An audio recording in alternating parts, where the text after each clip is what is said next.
السلام عليكم ورحمة الله وبركاته. 18 ديسمبر اليوم العالمي اللغة العربية.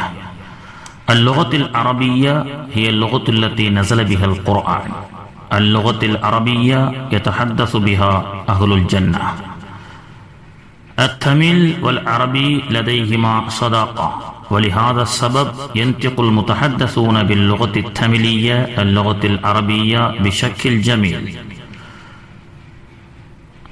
المدراس منطقة التميلناد هي أيضا كلمة العربية، وعلى هذا الحافظ أسد الله تنجاور الهندية.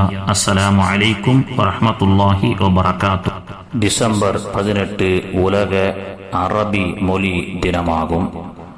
அரபி மொழி என்பது குர்ஆன் அருளப்பட்ட மொழியாகும். சுவனத்து மொழி அரபி மொழியாகும். தமிழுக்கும் அரபுக்கும் நட்பு உண்டு. தமிழ்நாட்டின் தலைநகரம் மதராசப்பட்டினம் என்று ஆரம்பத்தில் அழைக்கப்பட்டதன் மூலமாக மதராஸ் என்பது அரபி, பட்டினம் என்பது தமிழ். அரபியும் தமிழும் சேர்ந்து மதராசப்பட்டினம்.